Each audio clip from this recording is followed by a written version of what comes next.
Hey everybody, Jimmy Warren here with the podcast Band Business. I moved out of the studio, thought I'd come out in nature. It's an absolutely gorgeous day. I tell you what, yesterday was 112 degrees. That's what they said it felt like. I mean, it was stifling Africa Serengeti hot. I mean, it really was. I mean, I was waiting for herds of, gazelles and, zebras and that to come, waiting for wildebeest to walk in my yard and water in my pool, but it was that hot.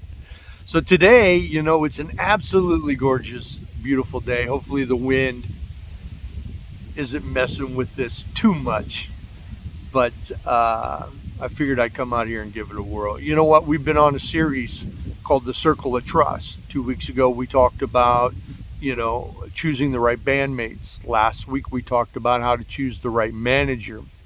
Now, I was going to do part 3 of the Circle of Trust today, and we were going to talk about booking agents. But this morning when I was on social media, I got involved in a conversation that's an ongoing conversation with musicians about, how they should be paid and what's fair to be paid, and, should there be like a set fee range that you just automatically get, or and of course I chime in, and my thoughts around this are completely different, because it's a complicated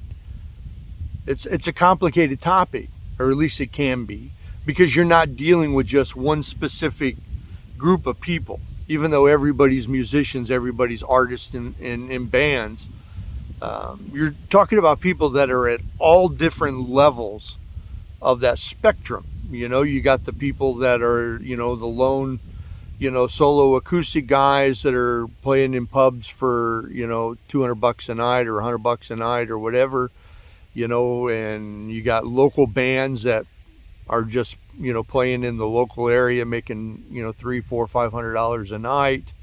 Then you've got your regional touring guys that, are doing things a little bit differently, making a little bit different pay scale, at least hopefully they should be, versus working your way all the way up to bam, I'm Bon Jovi making, $1.5 million a night kind of thing. Well, we're not talking about the Bon Jovis, of course. We're talking about everybody else, the mid-level people down to the people that are just playing the local bars, just local bands. And so, the question is that what are you worth? How do you gauge what you're worth? Some people say, well, the minimum is $100 a man. I mean, how do you gauge that? Is every band and every person worth $100? I don't know. That's not for me to decide. But I can tell you that there's things that you can do as a band, as an artist, as a musician, to develop worth and value, right? You can get to the place to where you can be really selective in where you play and how much you play for and that. But there's things that you have to do in order to build that wealth. And so we're going to talk about how you gauge that. What are those things that you should do or don't do that are going to help you build value and worth as a band or as a solo artist? Let's start with some really obvious things that people completely miss, right? And those things are playing at the same places in the same locations time after time after time after time again, week in, week out, month in, month out. Right. Now, if you're a band and you're playing, let's say you've got a gig that you're doing every Tuesday at this one place, right? And it's in your town, and then in your town on Friday and Saturday you're playing these places, and it's that way every single week. I would say that you've done more damage to your worth by doing that than, building worth. Because some people would say, hey, you know what, we're popular, we're playing here all the time and this and that. But you don't understand, you get to the place to where unless you're just so fucking hot and so friggin' good that you're packing the place, every place you play, every single night, which most bands aren't doing that if they're in that, I'm playing in the same town, in the same bars every single week all the time. Because what happens is that you begin to, saturate your market to the point to where your value is a lot less. My first episode on the show was play extensively or excessively and then play selectively. Sure, in the very, very beginning, the very stages of a band, you got to play as much as you possibly can wherever you can, right? But it's really smart to understand that there comes a time where you shouldn't be playing the same bars in the same places constantly all the time, because you're saturating the market to where you're losing value, right? See, now, I know a guy that tours, and he was coming to Chicago, and he had booked 7 gigs or 8 gigs around the city and in the city of Chicago.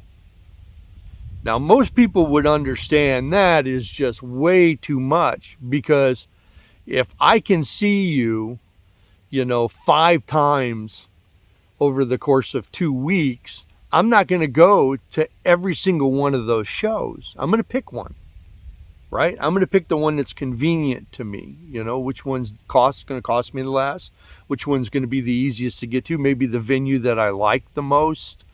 It's the place that's got, the best food or the best drinks or the best atmosphere or whatever. I'm not going to go to all 5 gigs. Why do you think when Van Halen would come to town, they would just play one friggin' venue, right? It's smart to understand that by saturating your market, all you're doing is costing yourself money. It is. And then there's the problem of, okay, I play down the street and they charge a cover charge, but then I play over here and they don't. Why am I going to go over here and pay a cover charge to see if I can come over here and see you for free? How does that help your value? It doesn't. It doesn't help your value at all. And you got to look at it from a business perspective, because that's typically what a band is a business perspective. If you want people, to be excited to see you, if you want people to, to fill a venue every time you play there, well, then there's things that you have to do in order to establish that. One is that you have to really market and advertise yourself well. You have to engage with people on social media. You have to build a fan base and develop a following so that when you go there, you'll attract people. Now, it doesn't happen overnight. The first time you might get 30 people. Next time you might get 130. Next time you might get 230. Who knows? But if you're playing all over town, in all those places and that, doing the same show, the same set, the same everything, it's going to get to the place to where people they might be excited at first. I mean, think about it.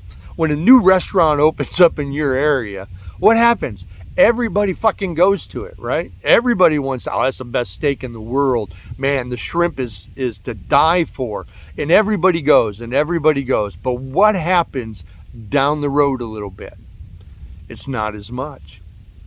You stop going as much because you realize, this place is here. I can come here any time of the week. I don't have to come here, every single weekend, and get a meal here. It's like, it's going to be here. 6 months from now, it's going to be here. The newness wears off.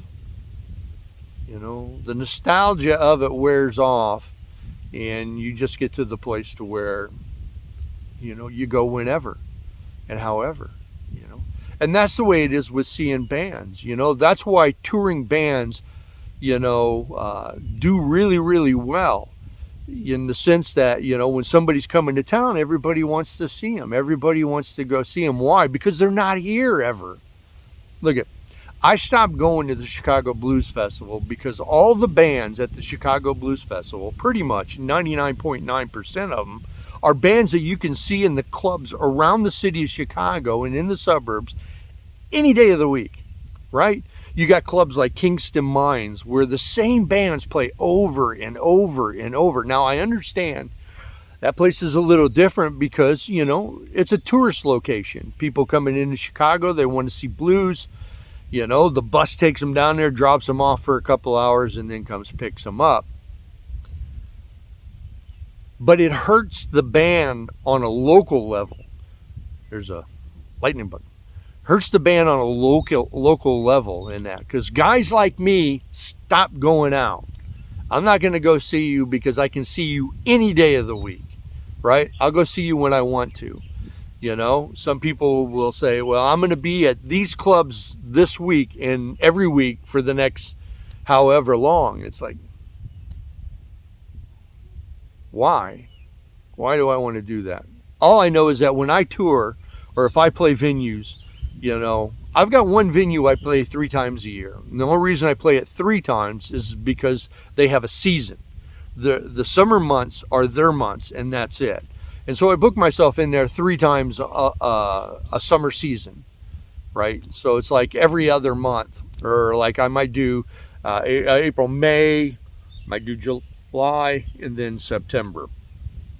And that's it. But every place else, it's once or twice a year, right? I'm not going to saturate the market, but at the same time, I'm going to continue to build a following there. I'm going to continue to engage with people in those locations, take part in, you know, different groups and advertise and things like that in the locations that I want to tour, that I want people to come and see me. So I'm building value in who I am.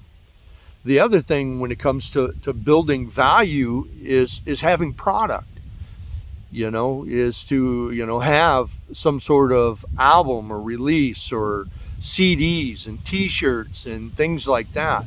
I mean, those are things that help build value as well. But it all boils down to is what are you doing to stand out from all the other bands? If you're a cover band, what separates you from all the other cover bands?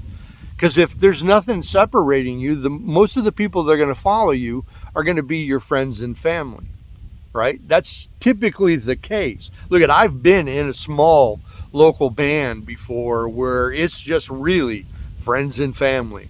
Now, there might happen to be some people in the venue, but it's friends and family. And you have to get away from that in order to start building value. The other thing is that most bands don't ever play any place where they have to sell tickets, where they have to do something to bring people in that are going to pay to see them, right? Having notable box office scores where people can say, okay, I played this venue with 200 seats. I sold 150 tickets. Tickets were $15. This was the gross profit. See, those are some of the things that venue owners want to see that give you value, right? You got to have value. And those box office scores mean an awful lot. On top of having box office scores, and there's ways that you can do that.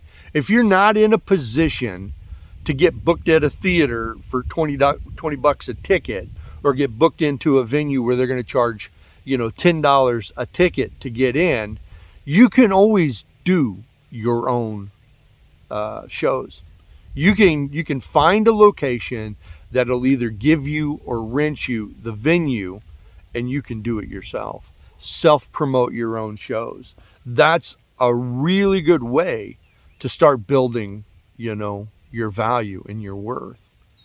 And it says a lot about a band when a band is willing to take those kinds of risks, when they're willing to sacrifice like that, when they're willing to put, you know, their money where their mouth is. Because most bands don't have money, but a lot of times bands are made up of working people.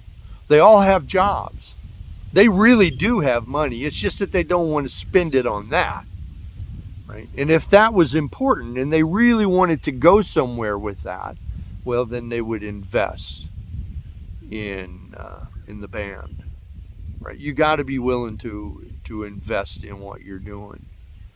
You know, building value also too is going to be equated to your level of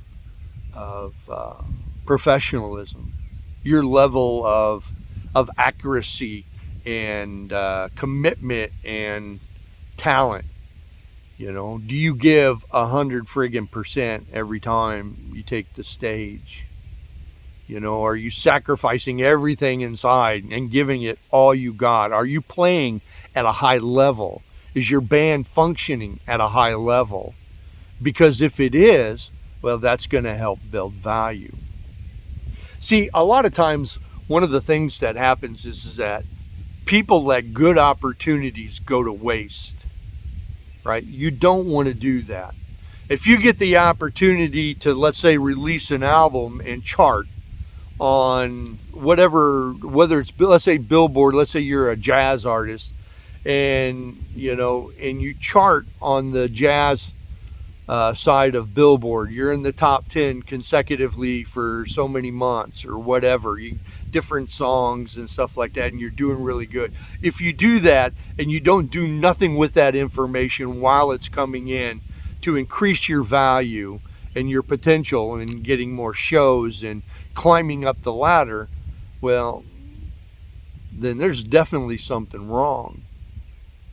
Right? You gotta milk every little thing that comes your way, every little quote somebody says that's positive about you, every little opportunity that you get, that can be seen as, you at another level. You have to milk that for everything it's worth. Let's face it, the entertainment industry is smoking mirrors. It really is. It's how you take the information that you have about you or about your experiences and about your history and things like that. It's how you use all of that to your advantage. Right? Those are some of the things that help dictate what you're going to be worth. People aren't going to pay high dollar for a band that is extremely mediocre, that, they're just a jukebox, and not a good jukebox, just an average jukebox. There's a lot of average jukeboxes out there. There's nothing wrong with being an average jukebox as long as you understand your value and your worth. Are you worth $5,000 a night to do that? No, not at all. Now, if you're a jukebox playing at an extremely high level, I mean beyond talented, mind-blowing, great show, whatever visuals and your marketing is spot on and you're doing all the things right, well, then that could be different. But let's face it, that's not normally the case. That's not normally the case. When you go see a band play, sometimes, it's so average that, it's people aren't paying attention. You have to do something that's going to draw people in, right? Because by getting their attention, by getting them to spend money, by getting them to come to see you more and more and more, sign up for your mailing list, buy your CD, get your t-shirt, all that kind of stuff, that's the stuff that builds value. I've got some places that I can play that I sell out every single time I go there, but I only go there a couple of times a year. Right? Because I know that when I go there, bam, it's going to be there. But while they're there, the band's going to play at a high level, right? They're going to play at a high level. I mean, it's going to be a professional show. It's not going to be, let's look at each other between songs and talk to each other between songs and figure out what we're going to do next and start and restart some songs and stuff like that. No, it has to be at a professional level. That's how you start to command more money. By building all those things together. Don't saturate your market. Build value and worth in what you do. Exploit all the opportunities that you have that come your way you know. And if you start doing those things and really examine how you do this stuff and what's going on, well, then you're going to be able to move up the ladder. Look at when I started playing, I got $300. I was a trio, got $100 a man.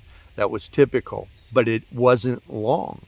Before you know it, it was 500, then it was 800, then it was 1,200, then it was 1,500, then it was 2,000, then it was 2,500.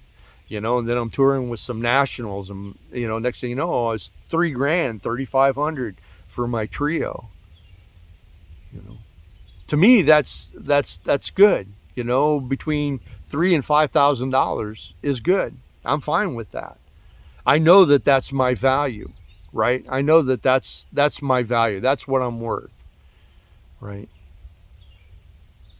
Because I'm not David Gilmour or Bon Jovi or anything like that. And once you have the assets that they have, the tools and the resources and all that kind of stuff, well, then things start to change and you start to move up the ladder. It's hard going from $500 to $1,000 and $1,000 to $1,500. But you have to build value in you so that when you're talking to venue owners, when you're talking to booking agents, you know, you have some solid ground to stay on. Say like, hey, here's my box office scores. As you can see, I got an 89% sellout rate for rooms that are 400 or less. So you give me a room in the markets that I work in, between 200 and 400 seats, and you know, my rate is 89% to sell that out. You know, here's the box office scores, here's the venues, here's the grosses so that you can see. Here's quotes from other artists, here's quotes from record labels, here's quotes from newspapers, here's quotes from whoever. You know, here are the people that I played with, here are the people that I opened for, here are the things that I've done. Here's our professional videos, here's our professional photos, here's our professional website. You know, here's our professional assets all together, EPK, whatever it is that you have, sell sheets, whatever. Here it is. You know, here's why I'm worth what I'm saying I'm worth. And then you stand your ground. Because once you start going, well, I want to take this gig, and you know, I'm asking $2,000 and they're offering $750, so I'm just going to take it. You know, you have to stand your ground. You know, there's places out there that will pay you what you're worth. You just have to prove to them that you're worth it, that you have a following, that you have a history, that you have the ability to sell tickets. You know, that you've got a history when it comes to, you know, product and things of that nature. So, you know, the back and forth this morning in this Facebook post was about, you know, local music scenes and how people undercut people, and you know, and there has to be a standard, and how some people will play for next to nothing just to get the gig and undercut other people and stuff like that. And that's always going to be there. I mean, that's not going to go away. You're never going to get everybody on the same page. The smart thing to do is to build value in who you are. You know? Some people might look at me and they might go, my band, and they might go, well, you're not worth $3,500 to us. But I can turn around and say, but yeah, I got 1.5 million people that listen to me on Guitar Talk. I got an email list of over 245,000 people. I've got an 89% sellout rate in these markets at this size venue. I've played with this person. I've opened with that person. I'm doing an album with these people on it. You know. Then that stuff starts to go away. Then people start giving you the chance. They'll just say, okay, let's just do it. You know, let's just give it a whirl. And then they find out, you know, that your band is amazing, that your band is professional. We're not there drinking. We're not there, you know, partying. It's a business. We're there to perform at a high level, you know, and get paid at a high level, and go on to the next town and do that. Build fans along the way, shake hands, kiss babies, sell product, right? So, you know, I guess the best advice, I'm sure there's nuggets through all this, but the best advice is to not worry what anybody else is fucking doing. Worry about building value in who you are and who your band is, what you're doing. That's probably the best thing to do. Focus on how you can be valuable. Be selective in where you play. Don't saturate markets. If you're at a place where you're playing every single week, stop that shit. I mean, I get why people do it. I really do. I completely understand it. It's not like you're Aerosmith and you're playing at Caesar's Palace and you got a residency there for 30 days. It's a completely different scenario than a local band doing a jam session on Tuesday nights, every Tuesday night, or playing at some pub somewhere every Thursday night or Friday night. Completely different scenario, right? They're going to draw. They're going to bring people in. All the people that are in Las Vegas, are going to go see them. That place is going to be full every single night for those 30 days, Can you say the same thing about the venue that you play? If you're doing a jam session on a Tuesday night, is it packed? I mean, is the owner so overjoyed with the, what you're doing for them to the point to where, you're making good money doing it?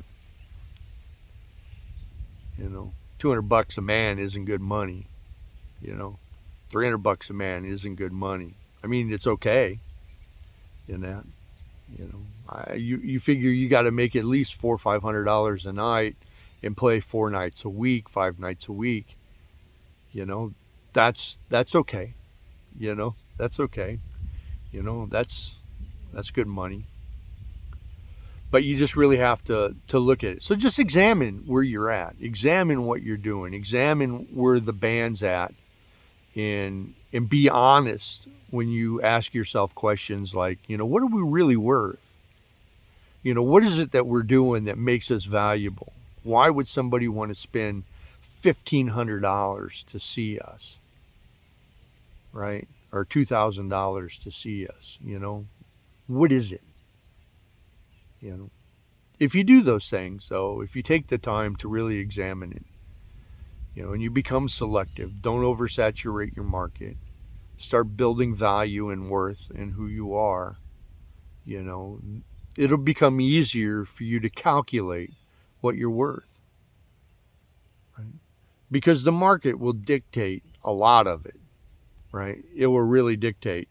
When I look at myself and I look at people that are in the same boat I'm in, as musicians and artists and bands that have the same similar experience, the same similar, history, same similar, professional attitude, the same level of performance in that, you can start to gauge where you're at, or where you're really at.